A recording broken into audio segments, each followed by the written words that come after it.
Hello everyone, Mike Kruger from Weather NorCal. We got Adrian from Turtle Bay, and nice to see your smiley face this morning, or it's the morning when I'm recording this.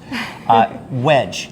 So Wedge kind of came out, we were hanging out a little bit before we started recording here, and my first observation is like, what a cool, chill little guy. He is pretty chill, that's right. I mean, you just when he's here at Turtle Bay, you just see him sitting under his heat lamp, just chilling out and getting I feel warm. like he's just looking at me, hey, what's up, dude? Yeah. So these guys are from the deserts. They live in the deserts of the southwestern United States. And I think one of the cool things that you pointed out is how flat he is. He's like a pancake almost. Yeah. So if we zoom in here, you can see there's little folds on his flatness in his skin. Yeah. So the reason he gets his name Wedge is because their defense is to squeeze into a rock crevice. And then they blow themselves up like a balloon, basically. And his skin is really rough. His scales are pretty rough there. So imagine being blown up in a rock crevice. Animals like a hawk or something can't get you out. And so it keeps you safe. And we have some other animals here at Turtle Bay that have very similar adaptations we'll talk about. I think I remember you talking about, I forget which one it was, but I remember seeing it. It works apparently, it's pretty good. So that's why he looks so flat, but he can balloon up really big when he's feeling threatened. So great defense when you're in the desert. He's a desert animal, and I want to point out something else that's really cool on his nose right here. He has a special adaptation because he lives in such a dry, arid environment.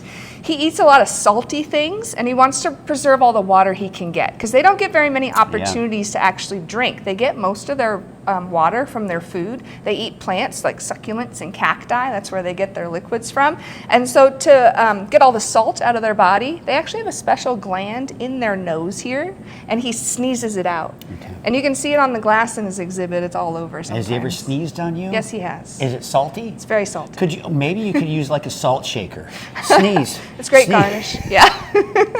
But it really helps. That's a great adaptation for being in the desert. And actually a lot of desert animals and animals that live in those arid environments have those types of adaptations. And actually most of his relatives in his same group have that, like marine iguanas who live in the salt water. They also have that ability to do that. And in fact, a lot of iguanas are from areas like the Caribbean where they're near a lot of salty plants and uptake a lot of salt. And so they all sneeze salt. Interesting. Cool thing to do. Who knew? Cool you know, sneezing salt. It's your trademark, is what that is. Trademark for Wedge. Well, yeah. I appreciate you. I appreciate you, Wedge. What a great. Please don't sneeze on any of us, but you are such a cool looking guy. You're just like, it feels like you're just hanging out looking at me. So thank you for your time. Thank you, and we will see you next time for another edition of Turtle Bay Wonderful World of Animals.